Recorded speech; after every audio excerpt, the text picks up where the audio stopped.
when looking at residential property or commercial property, they both have their benefits as to whether, in terms of their economic benefits. When looking at resi, it's something that everybody knows and everybody appreciates. So people understand this asset class, they understand property, they know what to look for.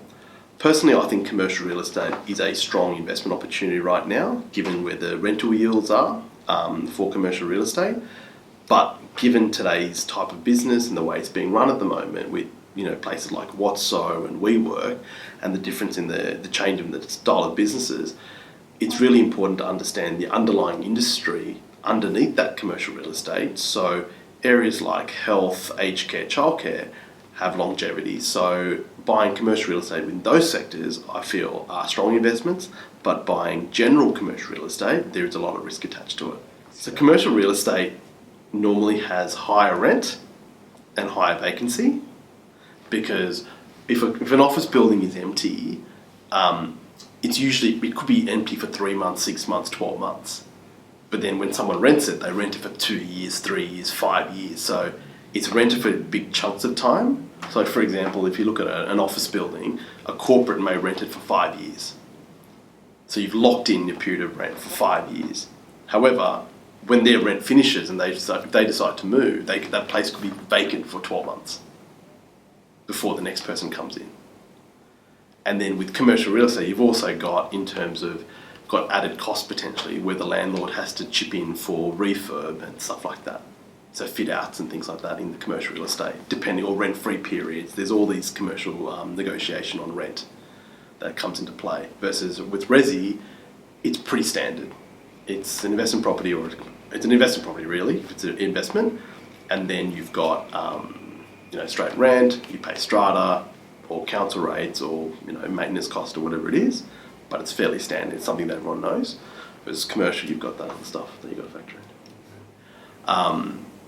A lot of businesses just can't sustain the levels of rent that exist. Within commercial, they look at most businesses look for properties or to leases where their rent is less than 10% of their turnover, as a bit of a rule of thumb as to how they want to choose their places. But the rents are higher than their 10% of potential turnover, which means they can't because the economics won't stand up for them. So there's been a massive shift in the introduction of serviced offices, whether it's, Servcorp's been around for years, but then there's been, with Watso and WeWork and places like that. And that's why, personally, when we look at commercial real estate, office buildings, office suites are a tougher sector to buy into, because a lot of people are shifting away from having offices in an office suite to using a shared office space where they don't have to pay, people are paying rent, the same sort of rent, but it includes electricity, it includes water, it includes meeting rooms, it includes internet, it includes, cleaning, it includes all of this sort of stuff where, yes, there's economic saving, but then you don't need to organise anything. Like, you go into serviced offices, the internet works, the phone works, the water's on, electricity's on, it's cleaned every day, don't stress, right? True. There's nothing to organise. People like that.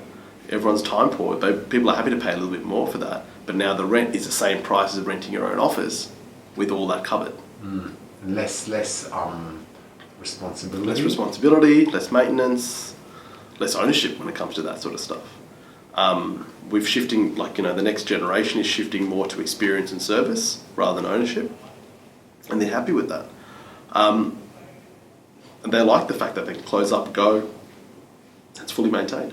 True. And if you'd like more information or would like to further chat, please contact us at APS Advisory Group.